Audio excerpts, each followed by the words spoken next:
Hello. Oh, everything is fine. No trouble here. I think we all knew what it was going to be, that it would require a real harsh element of commitment. Army taking fire. I think a certain element of suffering is necessary and difficulty for sure. You know, it wasn't only exhausting for us, it was exhausting for everyone, the crew, Kathryn. It was a weight. And I don't think everyone's over it just yet. L'intensité de Détroit, l'incroyable thriller politique de Kathryn Bigelow, n'est pas le fruit du hasard. C'est le produit d'une prise de risque constante de toute l'équipe qui s'est aventurée en dehors de sa zone de confort dès la pré-production. At that time, it was called the Untitled Kathryn Bigelow Project, but that's obviously enough to excite any actor. It was, you know, wrapped in mystery. Get that gun off me. Who's shooting? There wasn't a lot of information about the actual script, so we were given scenes from In the Heat of the Night, a Sidney Poitier movie. And then later on in the process, we began to use scenes from the actual film that became Detroit. And then we had to improv. So you're always on your toes. So there was an understanding that her shooting style is different. I'm just going to assume you're all criminals. Durant cette phase préparatoire, le film a bien entendu nécessité des recherches poussées sur les événements retranscrits par le scénario et survenus à Détroit durant l'été 1967. John Boyega a ainsi pu s'entretenir avec l'homme dont s'inspire son personnage. It was nice to get specific details into how he felt on a day-to-day, not only to do with the circumstance that we see in the film, but just to do with him as a human being.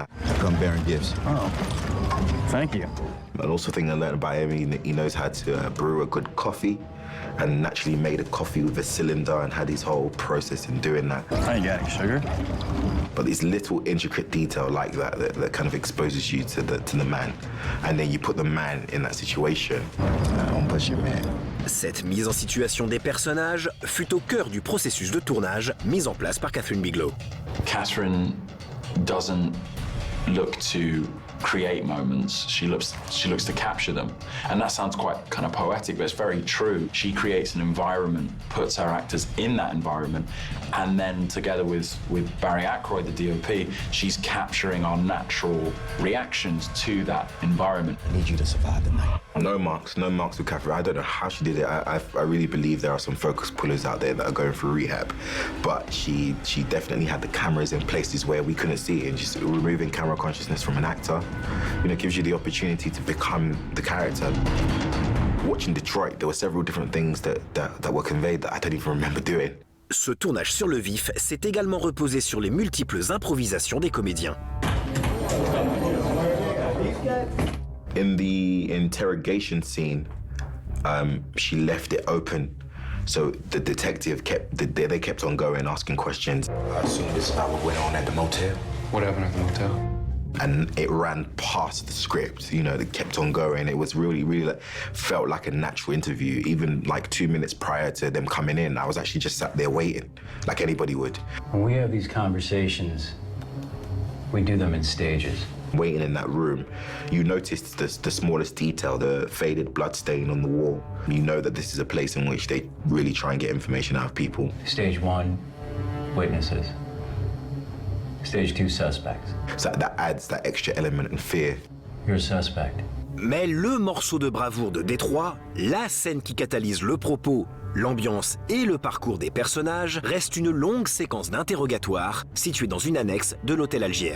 The Algiers motel incident was about a 3-week period of our shoot. That was an intense 3 weeks for everybody, most of all for the recipients of the abuse, the people playing the victims in this case. I found it incredibly hard and tough to cope with a lot of the time. I can't really imagine what it must have been like for them.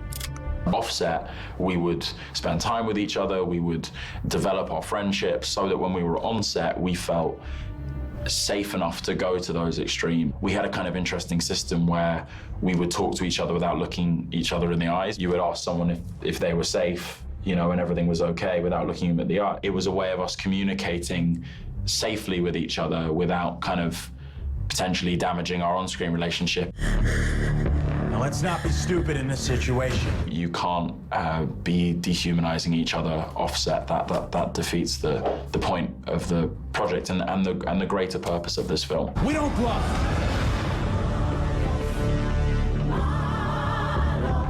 Voilà, le meilleur du Grand Frisson, c'est terminé pour aujourd'hui. Dans une semaine, vous avez rendez-vous avec l'épisode final et copieux de la dernière saison en date du Grand Frisson.